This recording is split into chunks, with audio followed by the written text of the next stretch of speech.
जनपद मुरादाबाद के बिलारी तहसील में रहने वाले प्रशांत कुमार जो फौज से रिटायर हैं, उन्होंने सभी को रोजगार देने के लिए काम किया है। मशरूम की खेती की जा रही है, जिससे सभी को रोजगार देने के साथ साथ समाज में जागरूकता फैलाने के लिए प्रशांत कुमार काम कर रहे हैं। देश की सरहदों की हिफाजत करने वाले फौजियों की सेहत का ख्याल रखने वाले प्रशांत सिंह इन दिनों रोजगार खुराक बांटकर लोगों के चेहरे पर मुस्कान बिखेर रहे हैं। एक दो नहीं, गांव के 114 लोगों को 4 महीने तक काम दिया है। हाँ, इसके लिए प्रशांत पहले खुद आत्मनिर्भर बने, लॉकडाउन में शानदार अवसर खोजा, मशरूम की खेती शुरू की और 80,000 रुपए महीने कमा रहे हैं। फौजी प्रशांत सिंह बिलारी के नरुखेड़ा गांव निवासी हैं। इंडियन आर्मी की मेडिकल कोर में उन्होंने 17 साल फौजियों का दर्द बांटा। 31 जुलाई 2019 को सेवानिवृत्त होकर अपने गांव लौट आए। उनके पिता चौधरी थान सिंह सहायक विकास अधिकारी के पद से सेवानिवृत्त हुए हैं। पिता ने नया आवास बिलारी की साहू कुंज कॉलोनी में बना लिया, लेकिन प्रशांत का मन गांव में ही रमा। चूंकि उन्होंने एग्रीकल्चर विषय से ही इंटरमीडिएट किया था, लेकिन बीकॉम करने के बाद आर्मी में नौकरी मिल गई थी। हालांकि खेती से मोह उनका कभी नहीं छूटा। यही वजह है कि सेवानिवृत्त होने के बाद प्रशांत ने खेती शुरू करने का निर्णय लिया। लॉकडाउन में गांव के लोगों को रोजगार देने की ठानी। इसके लिए अपने घर में ही मशरूम की खेती करने के लिए 2 शेड तैयार किए, जिनमें 4 महीने के भीतर 70 कुंटल मशरूम तैयार करके बाजार में सप्लाई की।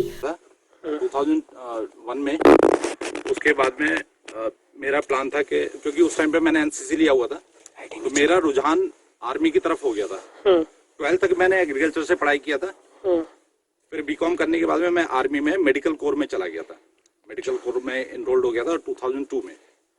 17 साल नौकरी करने के बाद में मेरे दिमाग में यही चीज आने लगी कि क्योंकि 17 साल की कलर सर्विस मानी जाती है, 17 साल के बाद में आप आर्मी से रिटायर हो सकते हैं।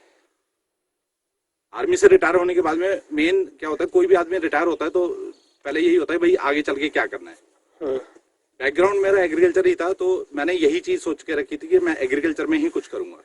अब एग्रीकल्चर में क्या करना है, जमीन इतनी नहीं थी हमारे पास में, तो मशरूम के बारे में मैंने सुना था, इंटरनेट पे सुना, कुछ दोस्तों से सुना था, तो मैंने मशरूम के बारे में और ज्यादा जानकारी लिया इंटरनेट से, यूट्यूब से। तो मुझे ये ज्यादा अच्छा लगा, सबसे ज्यादा अच्छा यही लगा कि भाई मशरूम जो है कम जमीन वाले के लिए एक बहुत ही बढ़िया इनकम सोर्स हो सकता है। अब इसकी ट्रेनिंग मैंने लिया वहां से, ये सोनीपत के पास में मुरथल एक जगह है जहाँ पे हैक अनुसंधान केंद्र है, वहां से मैंने इसकी ट्रेनिंग लेकर के इसको शुरुआत किया सर, रिटायरमेंट के बाद में लास्ट ईयर। तो अगस्त में इसकी ट्रेनिंग लेकर के फिर 1 साल का मैंने गैप किया, फिर अब 2020 में मैंने स्टार्ट किया सर नवंबर में। इसकी जो लागत आई है, हमने 2 शेड तैयार किए हैं 30 बाई 50 फीट के। इसमें जो लागत आई है, ये बम्बूज लगते हैं, रस्सी लगती है, पॉलीथीन लगती है, और जो मेन है जो कंपोस्ट तैयार किया जाता है उसमें गेहूं का भूसा हो जाता है, और चोकर लगती है, यूरिया लगता है, ये सारी चीजें, म्यूरेट ऑफ पोटाश, और इसमें चिकन मैन्योर लगता है।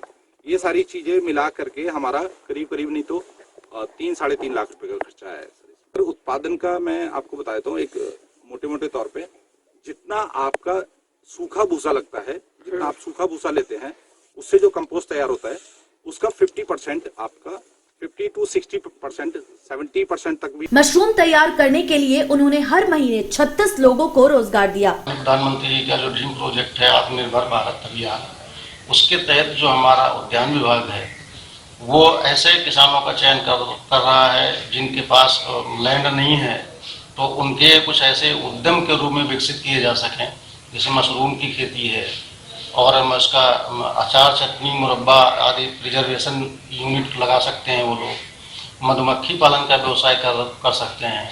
तो इन सारी स्कीमों पे विभाग की तरफ से 35 से 50% का अनुदान दिया जा रहा है, जिससे भूमिहीन कृषक भी इसका लाभ उठा लें।